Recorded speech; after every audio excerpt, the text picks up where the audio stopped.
여러분 안녕하십니까? 땅의 역사 박종일입니다. 사라진 근대사 100장면 네 번째 시간입니다. 100장면 가운데 상징적인 장면 10개를 골라서 소개하는 시간입니다. 역사를 움직이는 동력은 지성과 교류입니다. 역사를 움직이는 이 두 가지 동력, 지성과 교류.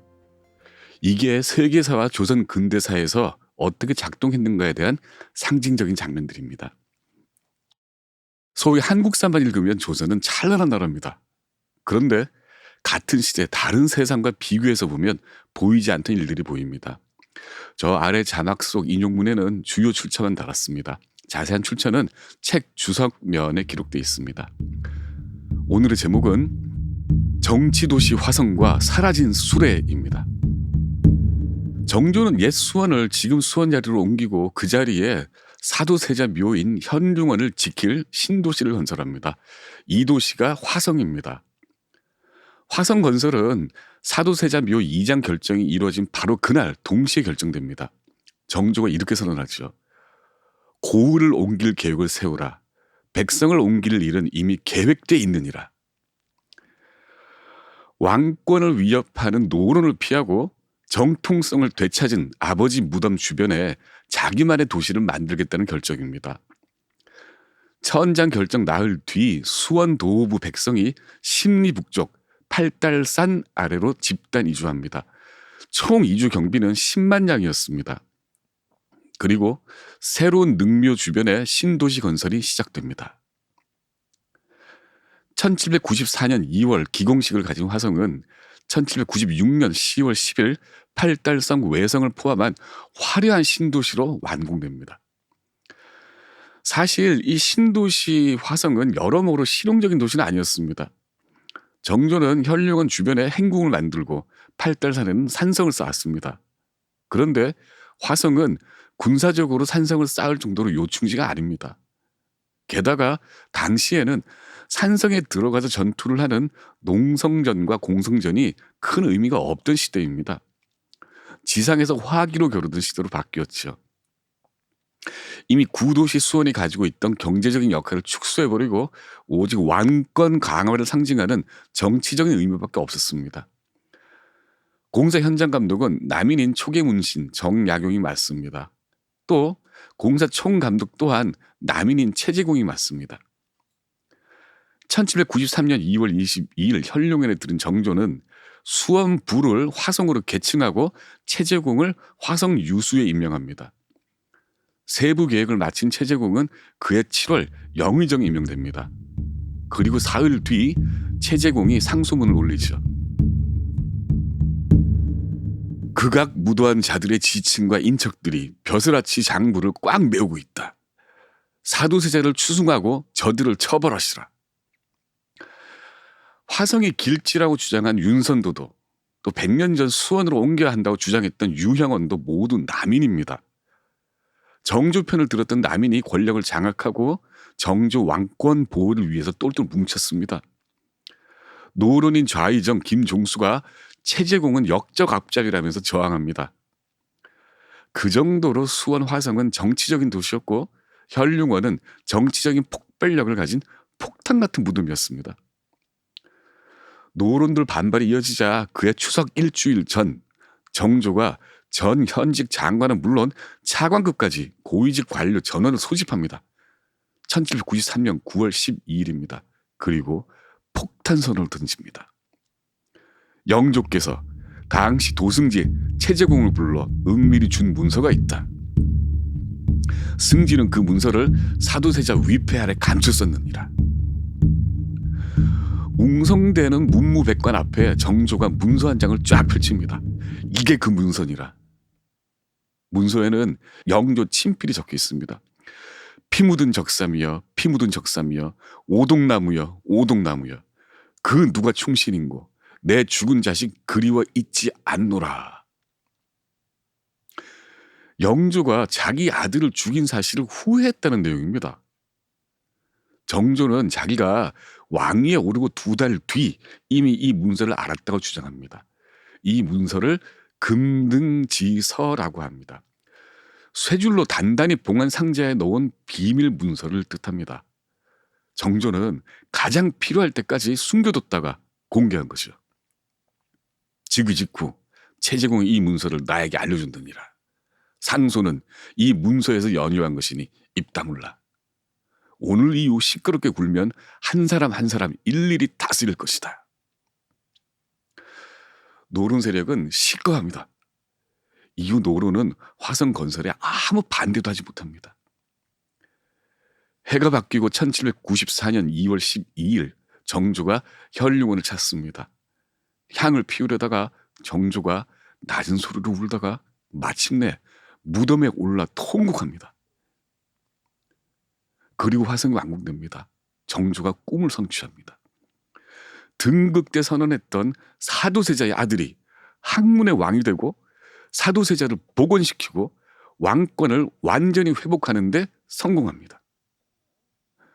모든 반대를 잠재우고 만사가 거침없이 진행되던 1795년 봄날, 정조는 규장각 각신들과 그 가족들을 불러서 잔치를 벌립니다. 그때 정조는 1795년을 1000년에 한 번 있을까 말까한 경사스러운 해로 선포합니다. 과연 그랬을까요? 과연 그때 조선은 1000년의 경사를 맞았을까요? 수원 화성이 완공되고 한 해가 지난 1797년 11월 16일 정조가 호조 판서에게 말합니다. 호조 판서는 재정 담당 부서장입니다. 근래 저축은 점차 고갈되는데 국가의 비용은 한이 없구나. 호조 판서가 답합니다. 빠져나가는 것은 매우 많은데 보충할 길이 없으니 참으로 답답합니다. 거지가 된 겁니다. 거중리 같은 기계를 도입한 덕분에 10년 예정이던 공기를 2년 10개월로 줄일 수 있었지만 이 대도시 건설에는 어마어마한 경비가 들었습니다. 총 경비는 87만 3,517량 7.9푼이었고 현물인 쌀은 별도로 1,495석 11두 소요됐습니다. 참고로 조선 후기 조선 정부 평균 재정 규모는 400만 량 정도였습니다. 그럼에도 정조는 백성을 번거롭게 동원하지 않고 국가 경비를 축내지도 않고 내탕금, 개인 금고를 지출했다고 주장합니다. 사실과 다릅니다. 총 경비 87만 량 가운데 24만 3,517량은 국가 재정인 호조와 중앙부대, 각 지방 관할에서 조달합니다.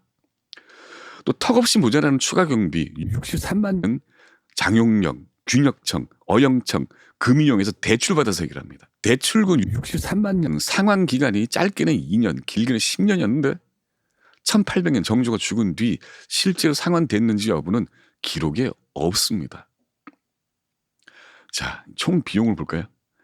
1789년 사도세자 묘 이전과 옛 수원 주민 이주 비용 24만 5,500량. 1790년 용주자 창건 8만 7,505량 1전. 해경궁 홍씨 회감년을 위한 1795년 원행 비용 10만 38량 6.8푼.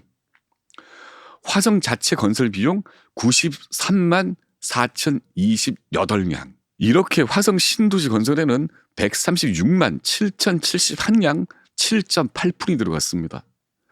조선 정부 재정을 담당하는 호조 1년 세입규모에 맞먹는 돈입니다. 그러고도 정조는 나랏돈 함부로 쓰지 않았다고 합니다.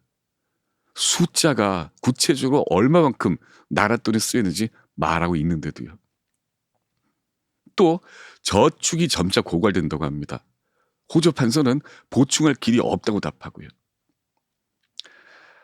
말로만 하는 정치 쉽습니다. 도덕책만 읽으면 그게 정치가 해야 할 일입니다. 그런데 진짜 정치는 실천입니다. 말은 실천해야 바를 정의됩니다. 더 큰 문제는 축성기술 재활용 실패입니다. 실용적인 신도시 혹은 군사도시 건설을 명분으로 내세웠다면 그 건설 기술을 다른 국가 건설 사업에도 투입했어야 합니다. 정약용이 공기를 줄이고 비용을 줄일 수 있었던 이유는 선진기술 도입이었습니다. 대표적인 기계가 무거운 재료를 다룰 각종 중기입니다. 작은 재료를 쉽게 옮길 수레 또한 대량으로 제작됩니다. 정약용은 무비지라는 명나라 군사서를 보고 크고 작은 수레를 만들죠. 여기에 기존에 사용하던 수레들도 대량 제작합니다. 유형거, 대차, 별평거, 평거, 동거, 발거, 썰매 같은 이름을 가진 수레들이 반입되거나 제작됐습니다. 모두 424채였습니다. 그런데 완공 후 남은 수레는 78개밖에 없었습니다. 공사 과정에서 모두 부서져 버린 겁니다. 제작 기술 혹은 운용 기술이 미숙해서 벌어진 착륙입니다. 부서지지 않은 남은 수레들이 이후에 다시 사용됐다는 기록은 보이지 않습니다. 인력을 크게 들이지 않고 둥근 바퀴로 무거운 화물을 쉽게 옮길 수 있는 운송기구가 그렇게 기록만 남기고 사라져버립니다. 개혁 의지가 충만한 북학파들은 조선에는 수레가 없다고 주장합니다. 하지만 없지는 않았습니다. 경국대전에는 서울과 각 지방 평지에 설치된 역과 원에 크고 작은 수레를 비치하라고 규정되어 있습니다. 문제는 조선 지도부가 가지고 있던 특이한 소심증입니다. 평지에서만 수레를 쓰고 험한 산길에는 사람이 물건을 지고 다닌 겁니다. 길이 없으면 어떻게 할까요? 길을 만들어야 합니다. 그런데 조선은 길이 끊기는 그곳에서 수레 운용을 딱 멈춥니다. 저 경국대전에는 이렇게 규정되어 있습니다. 험조차 불필용가. 험한 곳에서는 수레를 쓸 필요가 없다. 신라와 고려시대 유적에서는 폭이 5m가 넘는 길들과 수레바퀴 자국이 많이 발굴됩니다. 수레바퀴 사이 간격은 150cm 정도입니다. 그런데 조선시대 수레바퀴 흔적은 적을 뿐만 아니라 그나마 바퀴 간격 또한 1m 안팎이 대부분입니다. 수레가 작다는 뜻입니다. 길들은 대부분 그 작은 수레마저 다닌 흔적이 보이지 않습니다. 조선에서는 북학파 태도 연안 박지원이 한마디 합니다. 사람들이 늘 하는 말에 우리나라는 길이 험하여 수레를 쓸 수 없다 하니 이 무슨 말인가? 나라에서 수레를 쓰지 않으니까 길이 닦이지 않을 뿐이다. 수레가 다니게 된다면 길은 저절로 닦이게 될 터니 어찌하여 길거리의 좁음과 산길의 험준함을 걱정하리요. 중국 마천과 청석고개와 장항, 마전 언덕들이 어찌 우리나라보다 덜 위험하겠는가? 위험하다고 수레를 없애고 안 다니더냐? 이러니 중국은 재산이 풍족할 뿐더러 한 곳에 지체되지 않고 골고루 유통되니 이 모두 수레를 쓴 이익이다. 목적은 유통입니다. 수레가 있어야 길을 통해서 사람과 물자가 유통됩니다. 험한 길이 유통에 방해가 되면 길을 만들면 됩니다. 조선은 그 길 끝에서 유통을 멈추라고 법으로 강제합니다. 유통은 재화를 사고 팔 수 있는 기본적인 동력입니다. 그런데 조선은 돈 버는 일을 탐욕스러운 나쁜 일이라고 깎아내리며 장려하지 않았습니다. 수원 화성 건설은 조선 건국사상 최고의 기술이 투입된 공사였습니다. 그런데 그 기술은 이후 사회 진화에 아무 도움을 주지 못했습니다. 그런데 여기에는 또 다른 함정이 있습니다. 수레는 남자 전용이라 한다는 기이한 차별입니다. 정조 할아버지 영조 때 우의정 조현명이 여러 기구 가운데 백성의 가장 이로운 것은 수레라며 사람을 태우는 수레 태평거 도입을 주장합니다. 조현명은 시중 부녀자들도 태우게 하면 수레가 널리 퍼질 것이라고 주장하죠. 조현명이 덧붙입니다. 수레가 성행하면 반드시 나라에 큰 이익이 있으리다. 조현명이 죽고 5년이 지난 1757년 영조가 이렇게 결론을 내버립니다. 수레가 있었다면 장보는 여자들이 탔을 것 아닌가. 좌승지 원인솔이 맞장구를 치죠. 우리나라는 모래가 많아 수레가 다니기에 적합하지 않습니다. 그리고 귀천의 구별을 어찌 쉽게 어기겠나이까. 신분제에 맞지 않고 길이 없다니 어찌 수레를. 다시 보니까 조선에는 수레가 없다는 북학파 박지원과 박제가 주장은 과장이 아닌 듯합니다. 화성이 완공되고 18년이 지난 1814년 영국 기술자 조지 스티븐슨이 증기기관차를 발명합니다. 시속 6km로 석탄 30톤을 나를 수 있는 괴물입니다. 증기기관은 탄광 영업을 위해 제임스 와트가 만들어둔 도구입니다. 그 괴물이 이제 태양 아래로 올라와서 대량 운송 시대를 이끌 준비를 합니다. 1776년 와트가 상용한 증기기관이 40년 만에 새로운 세계를 만들게 된 거죠. 그 새 세상을 위해서 스티븐스는 길을 만듭니다. 증기기관이 탄광에서 캐낸 석탄으로 증기기관이 풀무질에서 녹인 철을 이용해서 증기기관 열차로 달릴 길, 철로를 만듭니다. 1825년 9월 27일 스티븐슨이 개량한 기관차 로코모션 1호가 승객 450명을 태우고 시속 24km로 영국 달링턴에서 스톡턴까지 14km 거리를 달리는데 성공합니다. 운전은 스티븐슨이 본인이 했습니다. 기관차와 석탄 화차 11량, 객차 21량, 80톤짜리 열차가 만들어진 길을 달렸습니다. 철로 만든 길이 미끄러우니 불가능하다고 했습니다. 불가능하지 않았습니다.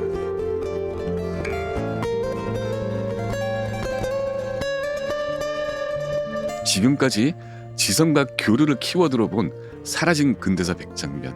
오늘은 정조가 만든 신도시 수원 화성과 화성에 숨어있는 반지성적 비밀을 알아봤습니다. 더 자세한 얘기는 이 책에 숨어 있습니다.